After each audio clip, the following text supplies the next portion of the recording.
오늘부터 우리 함께 살펴볼 하나님의 말씀 요한 1서는 사도 요한이 예수님의 12제자 중에 십자가 아래에서 예수님의 어머니를 위탁받았던 제자 중에 가장 어렸던 사도 요한, 그 사도 요한이 인생의 황혼기에 기록한 서신이라고 할 수 있습니다.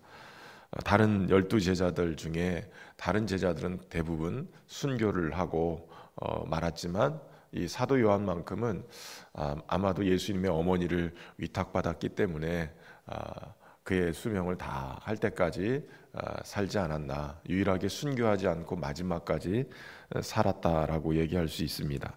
근데 그의 사역의 마지막 황혼기에 특별히 당시의 교회 공동체가 가지고 있는 심각한 그러한 내적인 위기가 있었습니다. 그것은 바로 예수님의 성육신과 그리고 구원의 사역을 부인하게 되는 초기 기독교 이단인 이 영지주의적인 사상이 교회 내부로 막 들어왔습니다. 그래서 교회가 혼란을 겪게 되죠. 이 영지주의의 대표적인 이론은 물질은 악하고 영적인 것만 선하다라는 거예요. 그렇기 때문에 하나님의 아들이 인간의 몸, 이 물질 세계로 들어왔다라는 것, 이 자체를 부인할 수밖에 없는 거예요. 세상이 악한데, 물질적인 것이 악하고 육적인 것이 약한데 하나님의 아들이 어떻게 악하게 올 수 있느냐, 이런 거예요. 그 예수님의 육체로 오심을 부정하게 되기 때문에 예수님이 이 땅에서 인간의 몸을 입고 속죄 사역을 한 모든 것도 다 부정하게 되는 상황이 벌어집니다. 그러니까 예수님이 십자가에서 고난을 당하시고 죽으시는 우리의 죄에 대한 대가를 치르시고 예수님의 이 생명값으로 우리의 이 생명을 이렇게 주님이 대가를 치르시고 속죄하신, 그 속전하신 일을 부인하게 되는 상황이 벌어지게 되죠. 그런데 뿐만 아니라 이 죄에 대한 그릇된 이해를 퍼뜨려서 아예 죄를 가볍게 여기거나 아니면 우리는 죄가 없는 사람들이다 라고 아예 그렇게 해석을 하는 거예요. 예수님의 속죄의 사역과는 상관없이 우린 영적인 지식을 가지고 있는 사람이기 때문에 우리는 죄를 벗어나 있는 사람들이다. 지금으로 따지면 구원파 이단이나 이런 이단들이 가지고 있는 그런 이론들이 이 안에서 다 나옵니다. 그러니까 초기 기독교 공동체 안에는 이런 이단들이 막 발생하면서 이것에 대한 변론, 우리가 믿는 믿음이 어떤 것인가, 이것을 변론해서 확증해내는 그러한 교리화 작업들, 우리의 신앙 고백 작업들이 필요했던 거예요. 이러한 영적 혼란 속에서 지금 사도 요한은 우리가 믿는 예수님이 어떤 분인가를 얘기해요. 우리가 직접 보고 듣고 만짐받은 생명의 영원한 생명이신 예수 그리스도에 대한 확실한 증거를 제시합니다. 그러니까 믿음의 본질이 어떤 것인가를 분명하게 얘기하죠. 오늘 서두부터 사도 요한은 바로 자신이 직접 경험한 예수 그리스도, 그분이 곧 태초부터 있는 생명의 말씀이시다라고 말씀하고, 우리가 들은 바 눈으로 본 바요 자세히 보고 우리 손으로 만진 바다라고 1절에서 아예 처음부터 시작을 이렇게 합니다. 다시 말하면 예수 그리스도가 어떤 분인가를 오늘 본문에서 얘기하고 있는데, 그분이 단순히 인간으로 오신 것이 아니라 창세전부터 계셨던 하나님이셨다라고 예수 그리스도의 본질을 얘기하는 거예요. 예수님이 곧 하나님이셨다. 그러니까 예수님의 신성을 얘기하고 있는 거죠. 그분의 생명의 말씀, 태초부터 계셨던. 그래서 요한복음에서도 태초로 시작하죠. 그러니까 예수 그리스도의 본질은 바로 태초부터 생명을 가지고 계신 하나님의 말씀이신 그러한 하나님이시다라고 아예 못 받고 있는 거예요. 그리고 그 말씀을 우리는 성육신에서 우리 가운데 오신 그 예수님을 들었고 보았고 또 자세히 봤고 손으로 만진 바가 됐다. 아예 그 예수님과 함께 그렇게 살았다. 사도 요한은 이렇게 증거하고 있는 거예요.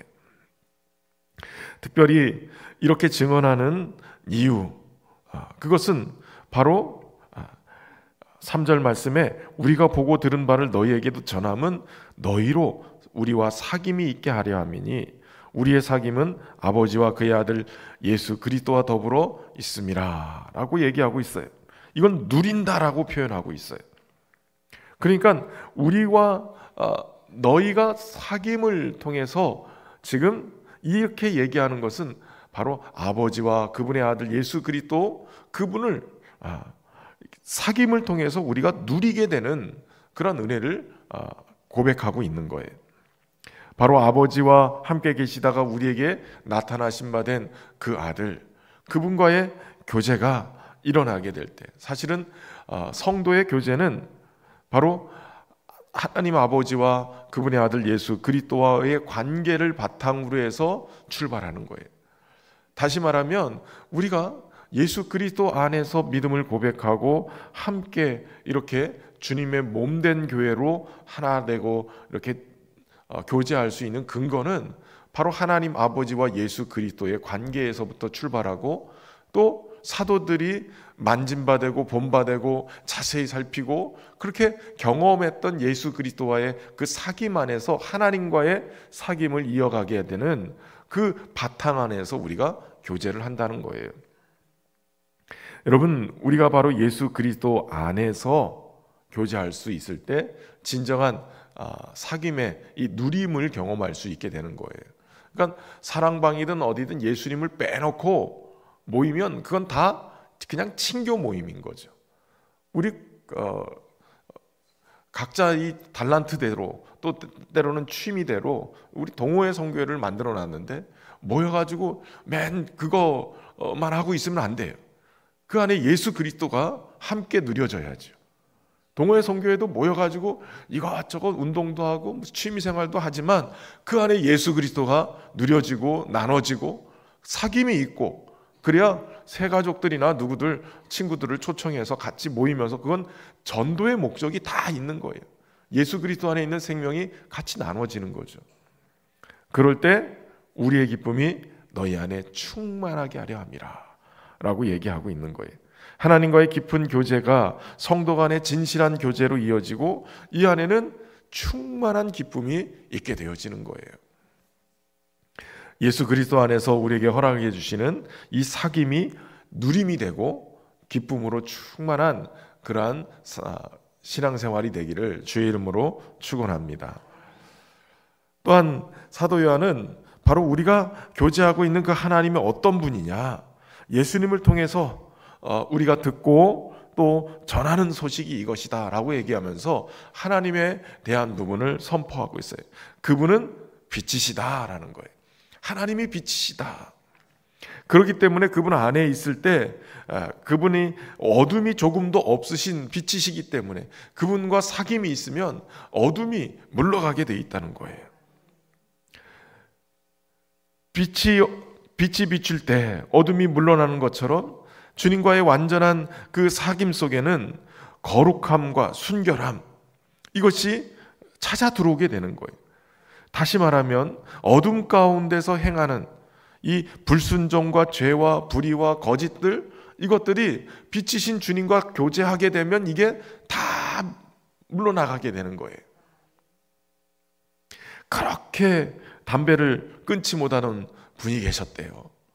얼마나 힘든지. 그것도 아주머니 한 분이 골초가 돼가지고 담배를 못 끊더래요. 그러는데 여러 프로그램을 막 해도 이게 안 되더라는 거예요. 그런데 어느 날 기가 막히게 끊었다는 거예요. 도대체 어떻게 금연에 성공했는가 비결을 물어봤더니 한 가지 딱 대답을 하더래요. 사랑하는 사람이 생겼어요. 사랑하는 사람이 냄새도 맡기 싫다고 그러더래요. 그러니까 그 순간에 딱 내가 사랑하는데 끊게 되더라는 거예요. 여러분, 내가 누구와 사귀느냐, 또 그분이 누구시냐, 그분이 뭘 좋아하고 뭘 싫어하느냐, 이거에 따라서 얼마든지 끊을 수 있게 되더라는 거예요. 다시 말하면 하나님이 빛이신데 빛이신 하나님과 사귄다고 그러면서, 교제한다고 그러면서 우리 안에 어둠을 품고 있는 것은 말이 안 된다는 거죠. 사랑하면 닮게 되어 있고, 사랑하면 그 사람이 좋아하는 것만 하게 돼 있어요. 빛이신 주님과 함께 교제하면 빛 가운데 우리가 주님 안에서 행하는 거예요. 특별히 오늘 사도 요한은 이 빛 가운데 행하는 것에 대해서 뭐라고 얘기하냐면 진리 안에서 행하는 거다라고 얘기해요. 빛과 진리를 같이 보고 있죠. 그리고 앞에서 1절에서 얘기하는 것처럼 생명의 말씀이라고 그러죠. 빛이 있으라 하신 그 말씀, 그 생명의 말씀이 세상을 생명을 주는 말씀일 뿐만 아니라 어둠을 몰아내고 빛된 삶으로 나오게끔 만드는 그런 말씀인 거예요. 그러니까 하나님과, 빛이신 하나님과 생명의 말씀이신 예수 그리스도, 그분이 진리이시고 말씀이신데 그분과 교제한다고 그러면 우리 안에 어둠이, 불의와 거짓과 죄와 불순종의 이 모든 죄의 모습들이 사라지게 되고 기꺼이 빛이신 주님 은혜 앞에 나가서 깨닫게 되고 회개하고 거룩한 순결한 주의 신부로 살게 된다는 거예요. 여러분, 여기서 중요한 것이 빛과 진리가 계속해서 우리의 삶 속에 비춰질 때, 때로는 그 빛 때문에 우리가 여기에 뭐가 오물이 묻었구나, 이런 부분이 씻어야 되는 부분이구나, 이걸 알게 된다는 거예요. 무엇이 상처인지, 또 그것도 어디가 골마 있는지 이것도 다 보이게 되고, 또 빛은 치유의 광선이 되기도 해요. 말라기에서 주님을 경외하는 자에게는 의로운 해가 떠올라서 치료하는 광선을 바라리니. 여러분, 창조의 빛이시고 세상의 빛 가운데 이렇게 빛을 비추시는 하나님은 우리를 치료하시는 여호와세요. 그분이 우리의 심령에, 우리의 육체의 모든 병을 주님의 빛으로 비추셔서 치료하시는 거예요. 어떤 분이 그 말씀을 보고 치료하는 광선이 있나 보다, 그리고 개발해서 만든 게 요즘 우리 방사선이니 무슨 선이니 막 이래서 나온 그런 치료하는 광선이잖아요. 암세포도 치료하는 게 있어요. 광선을 쬐서 치료하잖아요. 빛이신 주님이 우리 안에 우리의 심령을 비추면 내적인 상처들과 아픔들, 모든 고통의 쓴뿌리가 나오게 만드는 그것도 치유하시는 거예요. 습하고 어두운 곳에서 곰팡이가 자라고 그것이 질병으로 이어지는 것. 여러분, 빛이 비추면 다 상처들이 치유되고 회복될 줄로 믿습니다. 그러니까 주님 안에 우리가 거하면서 주님과의 참된 교제가 우리로 하여금 바로 이 어둠을 몰아내고 주님 안에서 온전케 행하게 하는 거예요. 어디가 더러웠는지 알게 되면 주님의 보혈이 작동을 하기 시작해요. 예수님의 보혈이 우리를 깨끗하게 만드시는 거예요. 어떤 죄도 주님의 보혈 앞에 나가서 회개하면 깨끗하게 치유하시는 거예요. 깨끗하게 씻어버리시는 거예요. 예수님의 보혈을 의지하고 주님의 참된 교제 앞으로 나가길 바랍니다. 주님의 보혈을 잊어버리고 살고 있다면 어둠 속에서 여전히 헤매고 있는 거예요.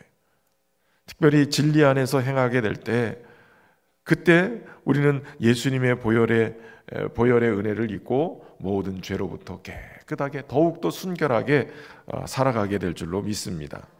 그런데 나는 죄도 없다, 나는 그렇게 속이고 살아간다면, 그렇다면 진리가 그 속에 있지 아니한 것이다 라고 얘기를 해요. 심지어는 내가 범죄하지 아니었다라고 하면 하나님을 거짓말하는 자로 만든다 라고 얘기를 하는 거예요. 우리는 예수님의 속죄의 은혜로 모든 죄를 속함을 받았어요. 그러나 그것을 믿고 날마다 주님의 십자가 앞에 내서 그 은혜의 보좌 앞에서 날마다 주님의 보혈로 씻고 계속해서 은혜를 입어야 되는 거예요. 목욕을 해도 어느 순간 되면 또다시 씻고 또다시 씻고 그래야 되잖아요. 계속해서 우리에게는 주님의 죄에 대한 속함이 있기 때문에 그 은혜를 의지해서 계속 주님의 보좌 앞으로 나가야 될 줄로 믿습니다.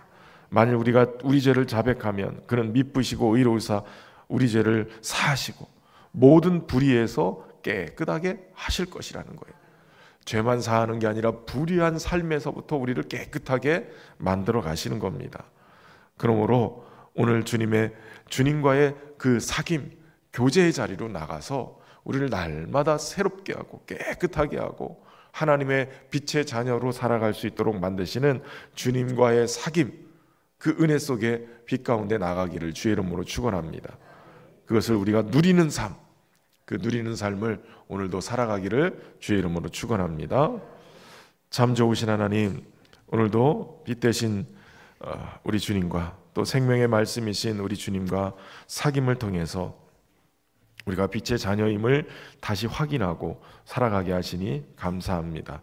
주님, 날마다 주님과의 사귐이 우리의 삶의 큰 기쁨의 누림이 되게 하시고 우리를 모든 죄에서 깨끗하게 하시고 순결한 주의 백성으로 설 수 있도록 인도하시는 주님의 은혜를 날마다 누리며 사는 우리 모두가 되게 하여 주옵소서. 주님과의 사귐 속에 빛의 자녀로서 아름다운 모습으로 서게 하시고 오늘도 성도 안에서의 교제가 또 예수 그리스도 안에서의 사귐으로 나타나 큰 기쁨으로 다가오는 아름다운 삶이 되도록 축복하여 주옵소서. 특별히 우리 신연 가족들을 축복하셔서 그리스도의 몸으로 아름답게 하나 되어지게 하시고 평안에 매는 줄로 성령이 하나 되게 하신 것 힘써 지키며 주님을 기쁘게 해드리는 우리의 삶이 되도록 축복하여 주옵소서. 5월 가정의 달 하나님 가정들을 돌보시고 은혜로 붙잡아 주시되 상처와 아픔으로 나눠져 있는 가정들을 치유하시고 회복하시고 또 육신의 질병으로 고통하고 있는 모든 성도들을 하나님 치료하는 광선을 발하셔서 치유하시며 쓴뿌리가 나서 마음의 상처로 인하여 아파하고 있는 모든 자들도 주님 모든 어둠을 몰아내시고 빛 가운데 치유하시고 회복하시는 주님의 은혜를 있게 인도하여 주옵소서. 그리하여 행복한 가정 또 하나님 안에서의 누리는 하늘 가족의 아름다운 그러한 교제들이 주의 몸된 교회 안에서 일어나게 하시고 가정들이 더 든든히 회복되어 단단해지는 은혜가 있도록 축복하여 주옵소서. 정성을 다한 귀한 예물 올려드립니다. 기도 제목도 담았사오니 하나님 응답하여 주시고 주의 풍성한 은혜로 채워주셔서 귀하게 쓰임받게 하여 주옵소서. 오늘도 주의 은혜 안에 온 성도들을 품어주시고 하나님 붙잡아 주시고 주님과 동행하는 그런 아름다운 삶의 누림이 있도록 축복하여 주옵소서. 예수님의 이름으로 기도하옵나이다. 아멘.